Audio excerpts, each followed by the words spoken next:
الحمد لله والصلاة والسلام على رسول الله. الإخوة الأعزاء، مرحبا بكم في قناة النعمان التعليمية. هذه الحلقة 30 خلال شهر رمضان الكريم، الحلقة الأخيرة في هذا الشهر، بعنوان أتاني رجلان. ورد في الحديث عن أبي أمامة رضي الله عنه قال النبي صلى الله عليه وسلم: بينما أنا نائم أتاني رجلان فأخذ بضبعي فأتي بي جبلا وعرا فقال: اصعد. فقلت: إني لا أطيق. فقال: إنا سنسهله لك. فصعدت حتى إذا كنت في سواء الجبل إذا بأصوات شديدة. قلت: ما هذه الأصوات؟ قالوا: هذا عواء أهل النار. ثم انطلق بي فإذا أنا بقوم معلقين بعراقيبهم مشققة أجداقهم تسيل أجداقهم دما. قلت: من هؤلاء؟ قال: الذين يفطرون قبل تحلة صومهم. والحديث صحيح، رواه ابن حبان والنسائي. هذا الحديث الكريم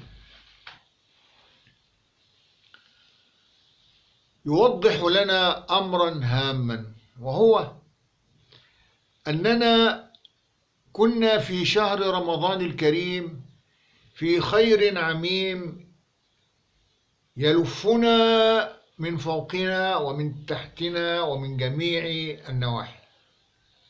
فرمضان شهر الخير، لأن النبي صلى الله عليه وسلم كان يهيئ الصحابة الكرام لاستقبال هذا الشهر الكريم.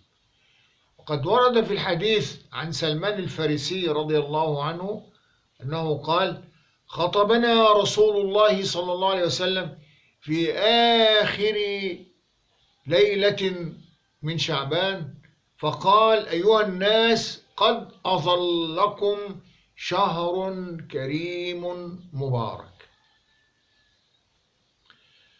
وأخبر النبي صلى الله عليه وسلم خلال هذا الحديث أن من أدى فيه سنة كان كمن أدى فريضة فيما سواه، ومن أدى فيه فريضة كان كمن أدى 70 فريضة فيما سواه.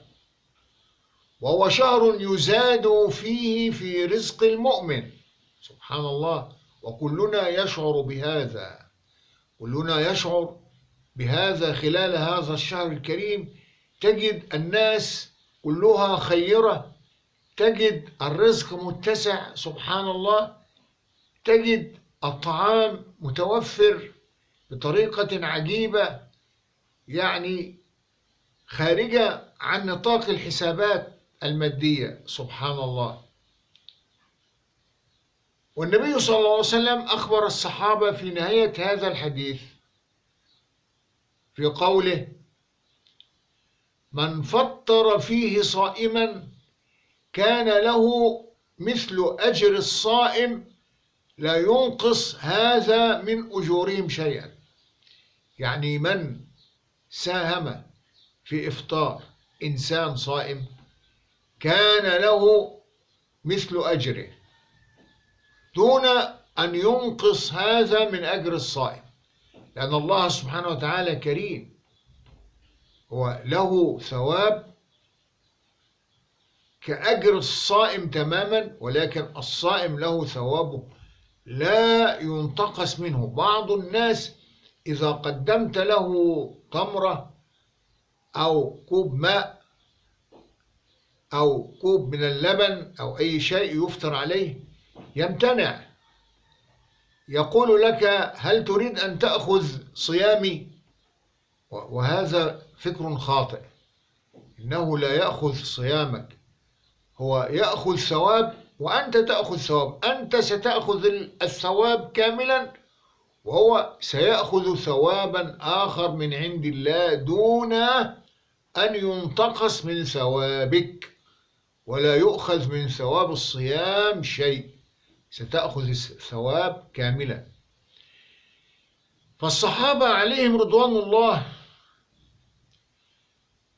لم يستحوا من القول إن فينا يا رسول الله من لا يستطيع أن يطعم صائما. الصحابة فهموا أن إطعام الصائم هو إعداد وجبة كبيرة دسمة فيها يعني الخيرات الكثيرة. فقال الرسول صلى الله عليه وسلم كلاما طيبا يهدئ النفوس ويعرفنا أن الله سبحانه وتعالى كريم جدا سخي في عطائه، وأن الله سبحانه وتعالى يعطي هذا الخير وهذا الثواب على أشياء بسيطة. فأخبرهم النبي صلى الله عليه وسلم أن الله سبحانه وتعالى يعطي هذا الخير لمن فطر صائما على تمرة أو شربة ماء أو مذقة لبن. سبحان الله، إن الله سبحانه وتعالى كريم، إن الله سبحانه وتعالى عظيم، إن الله سبحانه وتعالى رحيم بنا. كنا نعيش خلال هذا الشهر الكريم نشعر بالسعادة، نشعر بالخير، نشعر برائحة طيبة بتختلف عن أي شهر آخر، لأننا كنا في شهر رمضان. ولكن للأسف الشديد هناك أناس لا يؤثر فيهم رمضان ولا غير رمضان، يأتي رمضان وينصرف رمضان ولم يتأثروا بشيء. لذلك فإن النبي صلى الله عليه وسلم حذر من الإفطار عمدا في رمضان بدون عذر. إن الله سبحانه وتعالى قال فمن كان منكم مريضا أو على سفر فعدة من أيام أخر. الله سبحانه وتعالى التمس العذر للناس، ولكن هناك أناس يتعمدون الإساءة ويتعمدون سوء الأدب مع الله سبحانه وتعالى، يفطرون دون عذر جهارا نهارا.